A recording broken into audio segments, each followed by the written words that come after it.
खासदारांनी थेट शिवसेनेत सहभागी होण्याचा प्रस्ताव दिलेला आहे। संसदीय सूत्रांच्या हवाल्यानं ही बातमी एबीपी माझाला मिळतेय। नाही, या प्रक्रियेमध्ये पॅरा 4 आहे 10व्या अनुसूचीचा, की ज्याला पक्षांतर विरोधी कायदा असं म्हणतात। आणि 1985 साली माननीय राजीव गांधींच्या असताना त्यांनी हा पक्षांतराला आळा घालण्यासाठी हा कायदा अत्यंत उदात्त हेतूने घटनेमध्ये समाविष्ट केला होता। आणि याचा मुख्य उद्देश की हे घाऊक पक्षांतर वगैरे संसदीय लोकशाहीमध्ये घातक आहे, संसदीय लोकशाहीला, हे हा सगळा विचार करून माननीय यशवंतराव चव्हाण साहेबांच्या अध्यक्षतेखाली एक समिती नेमून या समितीच्या अभ्यासावर आधारित हा कायदा केलेला आहे। आणि यामध्ये 2003 साली माननीय अटल बिहारी वाजपेयी साहेबांनी स्प्लिटची तरतूद ही संपूर्ण काढून टाकली आणि तसा संसदेमध्ये कायदा केला गेला। आता यामध्ये फक्त एकच प्रकरण पॅरा 4 एवढाच शिल्लक आहे। यामध्ये मर्जर म्हणजे विलिनीकरणाची तरतूद शिल्लक आहे। आता यामध्ये विलिनीकरणाबाबत सुद्धा एक मोठी प्रक्रिया आहे।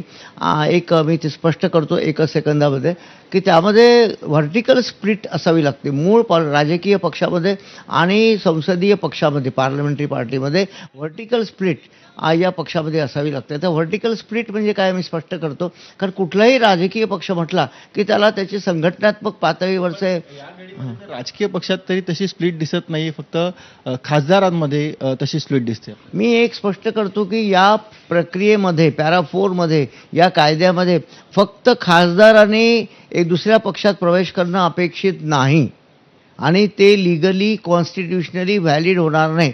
खासदारासोबत त्यांचा पक्षसुद्धा गेला पाहिजे आणि ही स्प्लिट, पक्षामधली स्प्लिट ती त्यांना सिद्ध करता आली पाहिजे। ही पक्षामध्ये स्प्लिट म्हणजे मी सांगत होतो संघटनात्मक जो पक्ष आहे, म्हणजे त्यांचे लोकल अथॉरिटीचे सदस्य आहे, त्यांच्या ग्रामपातळीवरचे सदस्य आहे, जे तालुका पातळीवरचं त्यांचं जे संघटनात्मक सदस्य आहे, हे सुद्धा त्याच्यामध्ये स्प्लिट पडली पाहिजे। ही स्प्लिट सिद्ध करता आली पाहिजे आणि ते झाल्यानंतर मग 2/3 ती मॅन्डेटरी आहे संसदीय पक्षामध्ये। ते जर होत असेल तर मग या स्प्लिटला मान्यता माननीय अध्यक्ष लोकसभा देतील। ही कायद्याचा मी अर्थ सांगतो। आणि त्यानंतर मग त्या पक्षाला, त्या नवीन पक्षाला कोणत्या तरी एका पक्षामध्ये विलीन व्हावं लागेल। नोटीस बजावलेली आहे, त्याला उत्तर देणं हे या खासदारांना बंधनकारक आहे का आणि त्यानंतर पुढची प्रक्रिया काय असेल? आता ह्या खासदारांनी कदाचित त्यांचा नवीन पक्ष स्थापन केला असावा किंवा नवीन गट स्थापन केला असावा आणि लोकसभेच्या अध्यक्षांना त्यांनी पत्र दिलं असेल आणि त्यांनी नोटीस देऊन न देऊन, उत्तर देऊन न देऊन आता काय फारसा फरक पडणार नाही। कारण नोटीस आली नाही म्हणून समजा यांनी उत्तर दिलंच नाही तर काय फरक पडणार आहे फारसा, की नोटीसचं उत्तर आलं नाही आणि त्यांना नोटीसचं उत्तर द्यायचं नाही हे गृहीत धरून उबाटा जो पक्ष आहे ते पुढची कारवाई करेल अरविंद सावंत साहेब ते। आणि याच्यामध्ये आता नोटीसला उत्तर देण्याचं काही मला काही प्रॉपर्टी अशी फारशी वाटत नाही, कारण त्यांची प्रक्रिया विलीनीकरणाची ते पूर्ण करतील, त्याच्यामध्ये स्प्लिट सिद्ध करतील शिंदे साहेबांचा जी शिवसेना आहे ती, आणि पुढची प्रक्रिया ती पूर्ण होईल असं मला वाटतं। व्हीप जुगारला म्हणून ही खरं तर नोटीस त्यांना बजावली जाणार आहे। मात्र सध्या काही सेशन सुरू नाहीये। सेशन सुरू नसताना एका बैठकीसाठी अशा प्रकारे व्हीप बजावला जाऊ शकतो का? तो सुद्धा एक डिबेटेबल प्रश्न आहे, लिगली डिबेटेबल। लोकसभेचं प्रोसिडिंग आहे, प्रस्ताव आहे, जे काही आहे पॉलिसी मॅटर्सवर एखाद्या पक्षाला वाटलं की याच्यावर मतदान झालं पाहिजे आणि ते जर मतदान त्या पक्षाने केलं नाही, त्या सदस्याने केलं नाही, तर ते निश्चितच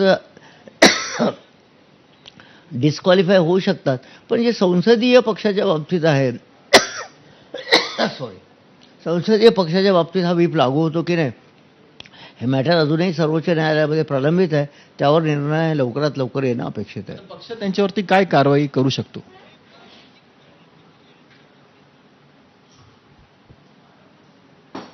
पक्ष म्हणजे त्यांना काढून टाकतील किंवा ते डिस्क्वालिफिकेशन पिटिशन फाईल करतील लोकसभा अध्यक्षांकडे आणि त्या डिस्क्वालिफिकेशनवर पुढे काय कायदेशीर कारवाई होईल ते आता पुढचं बघणं खरंच इंटरेस्टिंग आहे। कारण पहिलंच प्रकरण सर्वोच्च न्यायालयामध्ये स्प्लिटचं प्रकरण पेंडिंग पडलेलं आहे, आता हे दुसरं प्रकरण त्याच्या मागे जातील।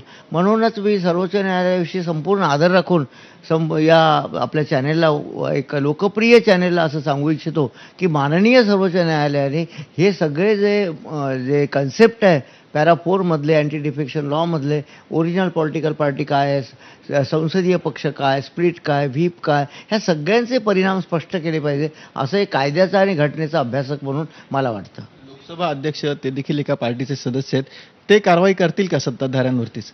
नाही, असं म्हणता येणार नाही, कारण लोकसभा अध्यक्ष ही मोठी कॉन्स्टिट्युशनल पोस्ट आहे आणि प्रोटोकॉलप्रमाणे राष्ट्रपती, पंतप्रधान याच्यानंतर लोकसभा अध्यक्षांचा क्रम येतो. त्यामुळे त्यांच्यावर सुद्धा एक फार मोठी जबाबदारी आहे. संसदीय लोकशाहीचं रक्षण करण्याची ही एक मोठी जबाबदारी आणि संसदेचं कामकाज म्हणजे लोकसभेचं कामकाज चालवण्याची, कायदा नियम पाळण्याची जबाबदारी आहे.